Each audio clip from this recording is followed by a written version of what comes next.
अन्नदाता पर दोहरी मार। एक तो कोरोना का संकट, दूसरा मौसम बना खलनायक। सरकार से बंधी जीने की आस, पर किसान पर राजनीति जबरदस्त। एक तरफ कोरोना से जंग और दूसरी तरफ इन परिस्थितियों में गेहूं खरीदना, और गेहूं के बाद हम चना, सरसों, मसूर भी खरीदेंगे, उसकी तैयारी जारी है।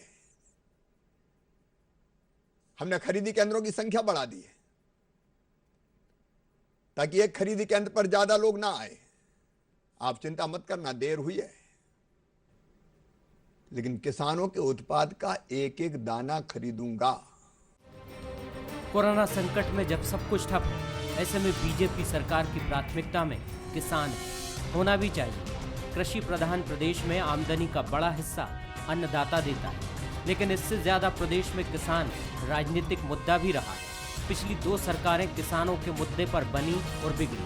2018 में कांग्रेस मंदसौर गोलीकांड मुद्दे और किसान कर्ज माफी के वादे से सत्ता तक पहुंची, लेकिन कांग्रेस बाधा निभा नहीं पाई और 15 महीनों में ही सत्ता से बेदखल हो गई। एक बार फिर कांग्रेस किसानों को लेकर आक्रामक हो रही है। प्रदेश में गेहूं खरीदी के बीच श्योपुर में कथित तौर पर किसान और तहसीलदार के बीच मामूली विवाद हो गया। कांग्रेस ने इस मुद्दे को लपकने में देर नहीं की। पूर्व मुख्यमंत्री कमलनाथ ने ट्वीट कर इसे किसानों का दमन बताया और सड़क से सदन तक लड़ाई का ऐलान कर दिया। मंडियों के अंदर व्यवस्थाओं का अभाव है, मंडियों में सुविधाओं का अभाव है। हमारे किसान भाई को मंडी से वापस लौटना पड़ रहा है, वो अपना गल्ला नहीं बेच पा रहा। गल्ला बेचने श्योपुर में गया तो हमने देखा कि श्योपुर में किस तरह से हमारे किसान भाई का हाथ तोड़ दिया गया। ये बर्बरता बर्दाश्त नहीं की जाएगी। किसानों को न्याय दीजिए, किसानों को उनकी राशि दीजिए। और ये नया नियम बेहद गलत है मध्य प्रदेश की भाजपा सरकार का कि किसानों के राशि भुगतान के साथ साथ उन्होंने जो कर्जा लिया है उसको काट के दिया जाएगा। ऐसे आपदा के दौर में हमारा किसान ये बर्बरता बर्दाश्त नहीं कर पाएगा। अन्नदाता नहीं बचेगा तो हम नहीं बचेंगे। कोरोना महामारी के बीच गेहूं खरीदी को लेकर पूर्व मुख्यमंत्री कमलनाथ और पूर्व मुख्यमंत्री दिग्विजय सिंह सीएम शिवराज को पहले भी खत लिख चुके हैं। किसानों पर बीजेपी नेता ज्योतिरादित्य सिंधिया ने भी सरकार को पत्र लिखा, जिसमें 20 क्विंटल प्रति हेक्टेयर से चना खरीदी की मांग की गई। ये पत्र खुद सिंधिया समर्थक मंत्री तुलसी सिलावट ने कृषि मंत्री कमल पटेल को सौंपा। मध्य प्रदेश की भारतीय जनता पार्टी सरकार मुख्यमंत्री शिवराज सिंह चौहान जी के नेतृत्व में इस कोरोना संकट के बीच किसानों को प्राथमिकता से समाधान देने का काम कर रही है। हर एक मुद्दे पर किसानों को राहत, संबल और समाधान हम देंगे। हमारी प्राथमिकता में किसान हैं, उसके उत्पादन का खरीदने का काम हो, यानी उपार्जन का काम हो, अन्य दूसरे मामलों में जो भारतीय जनता पार्टी कहती रही है और पिछली सरकार में करती रही है, उन्हें और सुधार करते हुए हम राहत देंगे। दूसरी बात, हम कांग्रेस का वचन पत्र पूरा करने के लिए नहीं हैं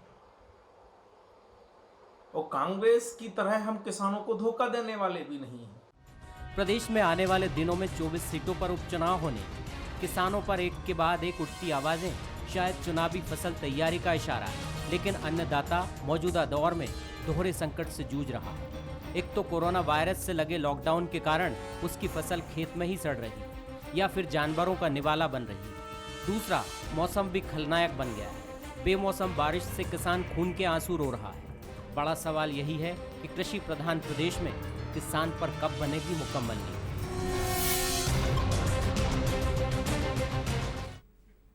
नमस्कार, मैं हूं शरद द्विवेदी और आज का हमारा मुद्दा है किसान पर फिर घमासान। कोरोना के चलते दुनिया बहुत तेजी से अब बदलेगी। आने वाली दुनिया जो होगी वो बहुत बदली हुई होगी और उसकी झलक आप देख रहे हैं इस कार्यक्रम में भी, जिसके लिए हम और आप अभी यहाँ स्टूडियो में मैं बैठ के आपसे बात कर रहा हूँ।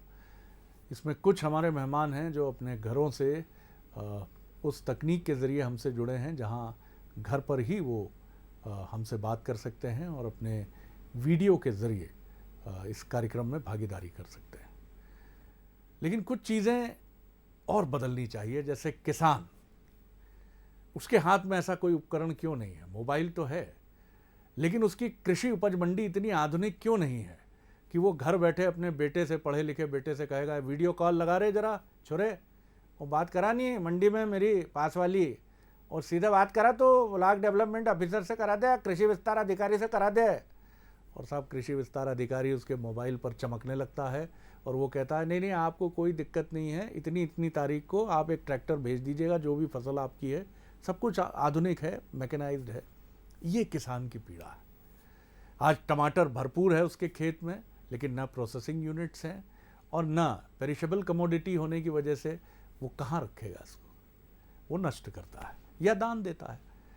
चीज़ें बदलनी चाहिए, ऐसा नहीं है मध्य प्रदेश में बहुत कुछ बदला नहीं है। कृषि कर्मण अवार्ड ने ये बताया है कि समर्थ किसान जो है, मुख्यमंत्री शिवराज सिंह चौहान जिस तरह से आह्वान करते रहे इसके पहले भी जब वो मुख्यमंत्री रहे, और किसान ने भरपूर उसका प्रतिसाद दिया कि आप कह रहे हैं हम उत्पादन बढ़ाते हैं, हम पंजाब से टक्कर लेते हैं, लेकिन उसको भी तो वो मिलना चाहिए जो उसका हक है। आज किसान फिर परेशान है क्योंकि कोरोना खड़ा है। कोरोना से वो लड़ने की कोशिश करता है, फेंटा बांध के सर पर गर्मी के बीच में ट्रैक्टर ट्रॉली लेके मंडी भी आ जाता है, मोबाइल देखता रहता है कब एसएमएस आएगा, पहुंचता है तो फिर उसको लगता है कि बहुत लंबा समय है। बहुत सारी चीज़ें हैं जिन्हें अब बदलना ही चाहिए। आज इसी विषय पर हम बात करेंगे, जो क्योंकि मौसम भी अंगड़ाई जब ले रहा है, बारिश ओले, कहाँ जाएगा किसान। जो मेहमान हमारे साथ हैं उनसे मिल लीजिए। हमारे साथ हैं बीजेपी के प्रवक्ता राहुल कोठारी जी, बहुत स्वागत करता हूं, युवा नेता हैं पार्टी के। हमारे साथ हैं अजय सिंह यादव जी, प्रवक्ता हैं कांग्रेस के, हमारे साथ हैं। नमस्कार। कुछ रोशनी कम है लेकिन कांग्रेस की रोशनी भी बढ़ेगी और अजय सिंह जी की भी बढ़ेगी, इसके लिए शुभकामनाएं उनको दी जानी चाहिए। हमारे साथ हैं केदार शंकर सिरोही जी, जिन्होंने बढ़िया तकनीक का इस्तेमाल किया है, पीछे ब्लैक बैकड्रॉप के साथ चमकते चेहरे और गले में मफलर के साथ खूब सज रहे हैं वो।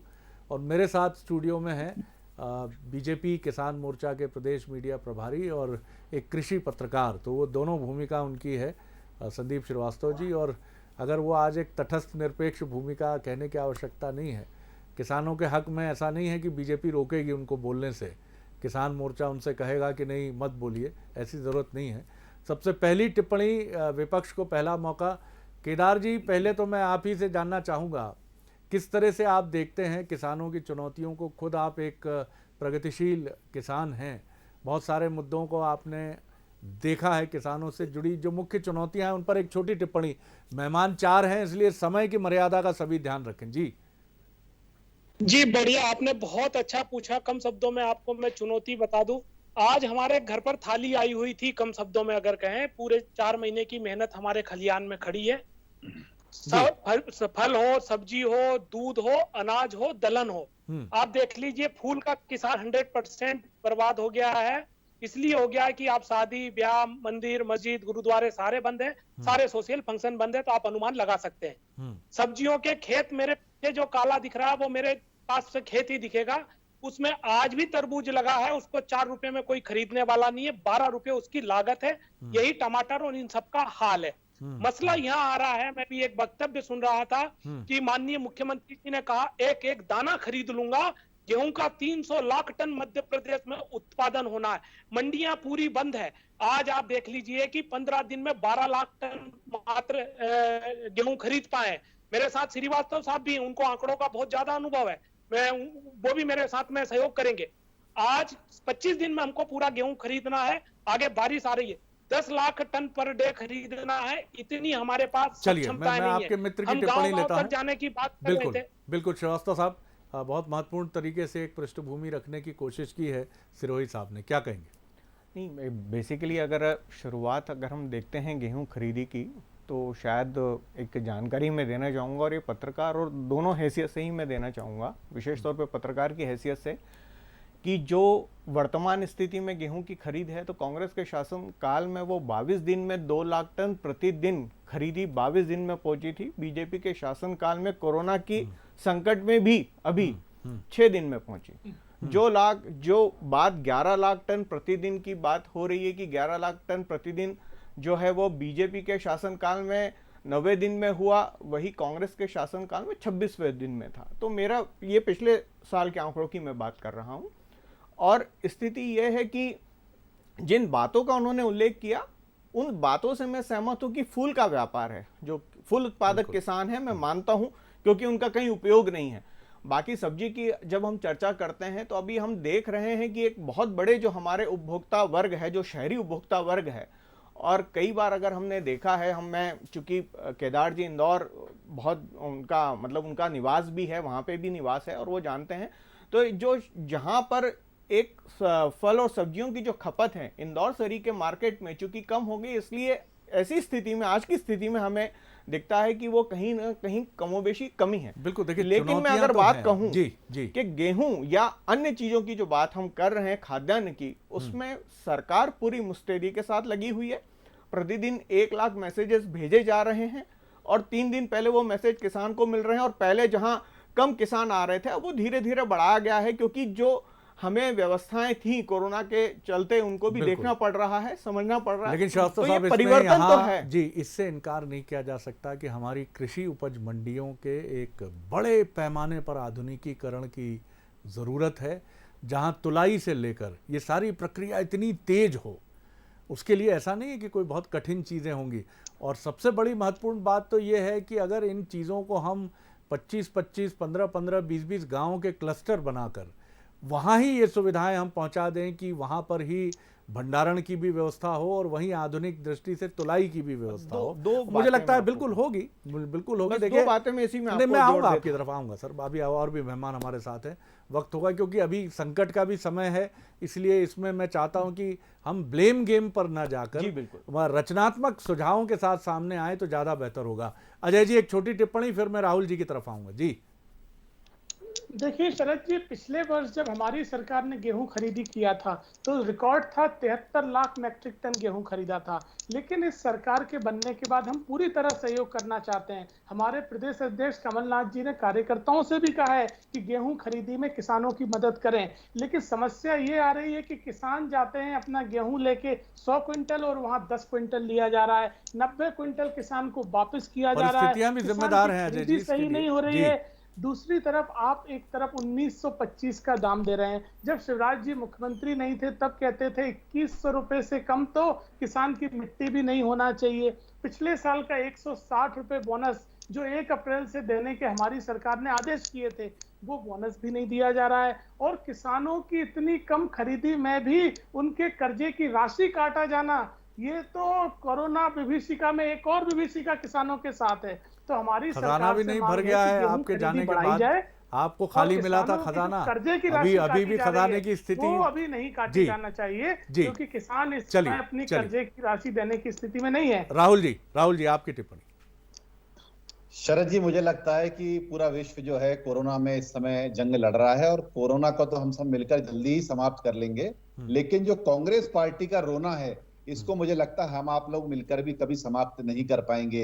ये कांग्रेस पार्टी ऐसी है जो सब सत्ता में आती है तो सारी बातें भूल जाती है, खुद की जेब भरने में लग जाती है। और आज जब भारतीय जनता पार्टी सच्चा शासन दे रही है, घर घर हम लोग आटा पहुंचा रहे हैं, घर घर किसानों की खरीद के लिए लोगों को पहुंचा रहे हैं, और कहीं ना कहीं ऐसी व्यवस्था शिवराज जी ने करी है कि व्यापारी खुद किसानों के घर जाके फसल खरीद रहा है। तो इस सरकार की जो कर्म है, हमारी जो भूमिका है वो कांग्रेस पार्टी को हजम नहीं हो पा रही है। कमलनाथ जी पहले भी लगातार वल्लभ भवन में बैठ के काम करते आए हैं, कभी एसी रूम से बाहर नहीं निकले, किसानों के बीच में नहीं गए, और वो अगर शिवराज जी को पाठ पढ़ाएंगे तो मुझे लगता है जनता को भी हजम नहीं होगा और कांग्रेस पार्टी के कार्यकर्ताओं को भी ये बेमानी बैठेगा, क्योंकि कांग्रेस के कार्यकर्ता दूरबीन से ढूंढने पर भी पूरे कोरोना महामारी के दौरान कहीं भी सेवा कार्य करते हुए दिखाई नहीं दे रहे हैं, केवल ट्विटर की लड़ाई लड़ना जानते हैं। किसानों के मामले में बहुत हितकारी निर्णय लिए। आप समझिए कि जो बेसिक निर्णय होते हैं कि हार्वेस्टर कैसे मध्य प्रदेश में आएगा, इस बात को कोई पूरे प्रधानमंत्री मोदी जी की बातचीत में उठाने वाला व्यक्ति थे तो वो आदरणीय शिवराज सिंह चौहान जी थे। छोटी छोटी बातें वो जानते हैं। मैं आदरणीय सिरोही जी को सुन रहा था, सिरोही जी, फूल का नुकसान हो सकता है, लेकिन आप ये भी सोचिए कि जो दूल्हा दुल्हन की शादी पक्की हो चुकी थी वो अपने अरमान पूरे नहीं कर पा रहे, उनके साथ क्या स्थिति बन रही होगी। आज किसानों को भी कहीं ना कहीं विश्व की इस पूरी आज जो भी अपनी तराई हुई है इसमें सबको साथ देना पड़ेगा।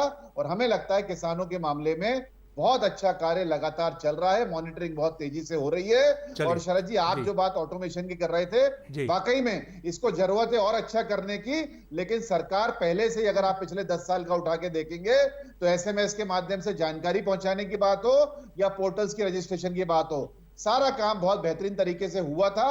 और इसलिए आज हम चाहे कोरोना की बात करें, चाहे हमारे छात्रों को वापस लाने की बात करें, आदिवासी मजदूरों को बाहर से लाने की बात करें, हर विषय में मध्य प्रदेश नंबर 1 बन के दिखा रहा है। देखिए, ये एक बड़ा फलक है चिंतन का, दृष्टि का, विचार का, कि हम राजनीतिक लड़ाई बिल्कुल लड़ें, वो तो अधिकार है ही राजनीतिक दलों का, लेकिन जब संकट काल हो, जैसी वर्तमान परिस्थितियां हैं, तो किसान, क्योंकि किसान की रुचि इसमें नहीं है कि कमलनाथ जी ने क्या कर दिया था, क्या खराब किया, क्या अच्छा किया, अब शिवराज जी आ गए हैं तो बहुत अच्छा होगा, बड़ा परिवर्तन घटेगा। ये अपेक्षा तो हर व्यक्ति सकारात्मक भाव तो रखता ही है कि उसका जीवन बेहतर होगा, ठीक होगा, लेकिन उसकी सबसे ज़्यादा रुचि आंकड़ों में नहीं रहती कि कांग्रेस ने कितनी खरीदी की और बीजेपी कितनी कर रही है। उसका तो यही कहना है कि भैया मेरे आजीविकोपार्जन के लिए जितनी मेहनत की है उतना मुझे पैसा रिटर्न मिल जाए। ये फोकस कांग्रेस बीजेपी का होना चाहिए। राजनीतिक लड़ाई आप लड़ते रहिए, अभी रचनात्मक सुझावों के साथ सामने आएंगे, किसान को भी अच्छा लगेगा कि आप उसके हित चिंतक की तरह बात कर रहे हैं। सिरोही जी, तो बहुत छोटी प्रतिक्रिया आपकी।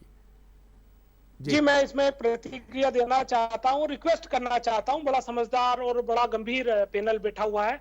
जो ये व्यापारियों को खरीदने की सौदा पत्रक के माध्यम से दिए और जो टोटल खरीदी का 81% इन लोगों ने गांव से और किसानों से खरीदा है, वो 1500-1600, 1650 से खरीदा है। सरद साहब, आपका बहुत अच्छा नेटवर्क है पूरे मध्य प्रदेश में, आप खुद पता कर लीजिएगा, मैं हमारी पैनल को छोड़ दीजिए। मेरा ये कहना है कि अगर वो इस तरीके से लूटेंगे, और अगर मान लीजिए व्यापारी ने गांव से खरीदा और सौदा पत्रक के उस पे खरीद लिया और उसने भुगतान अगर किसान का नहीं किया, तो दूध, फल, सब्जी से तो वो हट चुका है। एकमात्र फसल बची है, उसका भी अगर पैसा चल गया तो आप मानिए कैसे हम लोग अगला हमारा आने वाला 1 साल चलाएंगे। इसकी जगह हम लोगों को व्यवस्था इस तरह की करनी चाहिए थी। और श्रीवास्तव साहब भी इस मंडी के मामले में काफी अच्छे जानकार है। अनुबंध में हमारी कई अच्छी शक्तियां थी, प्राइस फिक्सेशन का था। हम जितना ईमानदारी से राजनेता और गांव का किसान इस पॉलिसी पे काम कर रहा, उतना अच्छा हर व्यापारी मध्य प्रदेश में काम नहीं कर रहा। बड़ा सवाल हमको है, बड़ा सवाल खड़ा है ये। जी, ये बड़ा सवाल खड़ा किया श्रीवास्तव साहब, क्या उतना अच्छा काम हो रहा है या किसान फिर मैं नहीं कहता, सरकार की नीयत बहुत अच्छी है और शिवराज जी किसान पुत्र हैं और किसान के प्रति उनके संवेदी रुख पर किसी को भी किसी के मन में कोई प्रश्न नहीं हो सकता है, लेकिन ये ज़रूरी है कि कई चीज़ें जब ग्राउंड मैदान पर जाती हैं, तो जैसे व्यापारी का जिक्र केदार जी कर रहे हैं, बहुत महत्वपूर्ण बात है, इस पर आपकी बहुत छोटी प्रतिक्रिया। जी नहीं, मैं सबसे पहले, चूंकि अभी जो संकट की स्थिति है, और संकट की स्थिति में आपको कहीं ना कहीं नई नई चीज़ों को देखना पड़ेगा। जैसा एक आपने कहा था कि नया क्या हो सकता है, तो ई मंडी का कॉन्सेप्ट प्रधानमंत्री मोदी जी ने जो ई नाम है वो शुरुआत की थी, और धीरे धीरे जैसे जैसे हम ये कहते हैं कि कहीं ना कहीं किसानों को लगेगा, तो वो मध्य प्रदेश के किसान भी और भारत के किसान तो आगे बढ़ रहे हैं, उसका उपयोग कर रहे हैं, मध्य प्रदेश के किसान भी करेंगे, तो वो एक टेक्नोलॉजी में अंतर आएगा। दूसरी बात यह है कि हाल ही में अभी मुख्यमंत्री जी ने एक बात कही है कि हम ग्राम पंचायत स्तर पर आगे ये जो खरीफ की व्यवस्था है उसमें हम ग्राम पंचायत स्तर पर सॉर्टिंग और ग्रेडिंग का काम करेंगे। तो वो एक और महत्वपूर्ण बात हमें दिख रही है कि होती हुई अगर खरीदी की व्यवस्था की बात करेंगे। तीसरी चीज ये आ रही है कि यहाँ पर निजी जो समितियां हैं, निजी लोग भी हैं, एफपीओस को बढ़ावा देना। पहले भी एफपीओ ने मध्य प्रदेश में काम किया और अच्छा काम किया है। उस वक्त भी शिवराज सिंह चौहान ये सुझाव ले जाइए सर सरकार के पास। नहीं, मैं बता रहा हूँ ये ऑलरेडी चल रहे हैं। एफपीओ को आगे बढ़ाना, उनकी मदद से जी खरीदी करना, दाल और प्याजों की खरीदी पहले की जा चुकी है, तो वो भी एक बड़ी चीज है कि आएगी। अजय जी, देखिए शरद जी, मध्य प्रदेश में 90% से ज्यादा किसान बहुत छोटे किसान हैं, वो बहुत समय तक संयम नहीं रख सकते हैं, इसलिए सरकार को खरीदी बढ़ाना चाहिए। साथ ही प्याज की बम्पर पैदावार हुई है, उसके अलावा चने, सरसों की भी पैदावार इस बार मध्य प्रदेश में बहुत अच्छी है। लेकिन अगर सरकार ने तत्काल खरीदी प्रारंभ नहीं करी तो किसान को फसल फेंकने की नौबत आ जाएगी। कोरोना में तत्काल कितनी तेज खरीदी हो सकती है, ये तो आप भी समझेंगे ना अजय जी, ये चीज तो आपको भी समझनी पड़ेगी। इस पर राजनीति तो नहीं होनी चाहिए ना सर, ये तो सहमत होंगे आप इससे? बिल्कुल साहब, राजनीति नहीं होना चाहिए। हम सरकार के साथ हैं, वो बोले जहां हमारे कार्यकर्ताओं के सहयोग की आवश्यकता हो, हमारे कार्यकर्ता भी सरकार की खरीदी में मदद करेंगे, लेकिन किसान को मदद पहुंचाएं। 90% किसान केवल आश्वासन पे नहीं रह सकता। 100% सही बात। राहुल जी, क्या कंक्लूड करेंगे, कंक्लूडिंग रिमार्क आपका? देखिए अजय जी बड़े ही साफगोई से कह रहे हैं कि इस मामले में राजनीति नहीं कर रहे हैं, आप भी इस बात की प्रेरणा लगातार दे रहे हैं, लेकिन मुझे लगता है कि वाकई में यह बात सही है कि राजनीति कम से कम अभी इस वर्तमान परिस्थिति में तो नहीं होना चाहिए।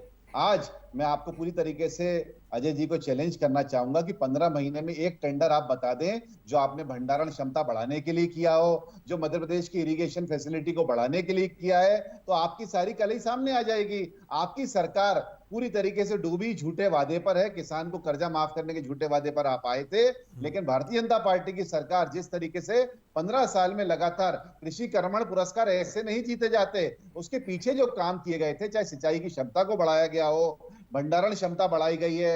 अगर आप जाएंगे देखने के लिए कि किस तरह के साइलोस बन गए हैं, मैं तो कहूंगा कि साइलोस केवल जो लोहे के टैंक वाले नहीं बल्कि फर्टिलाइजर बैग के जो साइलोस बने थे, उन सबसे भंडारण क्षमता आज बढ़ी है और लगातार इस तरह के रैम बनाने का काम चालू है ताकि और क्षमता से खरीदी जा सके। और शिवराज जी, आप जानते हैं कि संवेदनशील मुख्यमंत्री हैं, लगातार डेली इस पूरे मामले की मॉनिटरिंग कर रहे हैं और किसी भी तरह की कोई दुविधा किसान को नहीं होगी। केवल और केवल अगर कांग्रेस पार्टी और बाकी संगठन उनसे जुड़े हुए एक काम कर दें कि किसानों को बेफालतू भड़काने का काम ना करें, तो प्रदेश की स्थिति बहुत अच्छी रहेगी। यही मेरा आपसे निवेदन है। बिल्कुल, और मुझे लगता है कि बड़ा मन बड़ा ज़रूरी है और ये बड़ा मन किसी का कॉपीराइट नहीं है कि बीजेपी के पास ही है, कांग्रेस के पास ही है या समाजवादी पार्टी के पास है। बड़ा मन मनुष्यता का मन है और इस बड़े मन का सीधा सीधा उदाहरण यही है कि उन विषयों पर जो किसान से जुड़े हों, मनुष्य से जुड़े हों, नीडी लोगों से जुड़े हों, ज़रूरतमंदों से जुड़े हों, वहाँ सियासत ना हो, वहाँ सुझाव हो। और सुझाव के लिए ऐसा भी नहीं है कि ये कांग्रेसी की जिम्मेदारी है विपक्ष के नाते कि वो रचनात्मक सुझाव दे। कोई सुझाव है तो सत्ताधारी दल उसको किस रूप में ग्रहण करता है, ये भी महत्वपूर्ण है। तो यहाँ दोनों ही दलों की बहुत महत्वपूर्ण भूमिका है कि जो विपक्ष के तरफ से उनके महत्वपूर्ण नेताओं की तरफ से विचार आए किसानों के लिए, उनका समावेश हो, चर्चा हो पक्ष और विपक्ष की। उनके सिर्फ आरोप और आंकड़ेबाजी में ना उलझे बहस कि आपने इतना खरीदी, क्या आपका फला वादा कहाँ गया, क्या हुआ तेरा वादा, वो कस्में, वो इरादा। ना सर, ये मत करिए, क्योंकि इससे किसी का पेट भी नहीं भरता है। क्योंकि सियासत की ये बड़ी बहसें टेलीविज़न में आपकी जय और जय की तरफ शायद बढ़ सकती हैं, लेकिन जो उस एंड पर बैठा किसान है, जो ये देख रहा है कि राहुल जी ने क्या कहा, क्या कुछ कहा अजय जी ने, उससे मुझे क्या मिल गया, ये बहुत महत्वपूर्ण है सर। क्या मिल गया, इस पर फोकस करिए सर। इसी पर राजनीति फोकस होगी कि किसको क्या मिल रहा है। हमारी चर्चा से, हमारे सुझावों से, हमारे विचार से, तो मुझे लगता है सार्वजनिक जीवन में आने की सार्थकता और बढ़ेगी। आप बहुत महत्वपूर्ण तरीके से आप सबने पूरी गरिमा के साथ बातचीत की। मैं बहुत धन्यवाद करता हूँ आप सभी का। नमस्कार।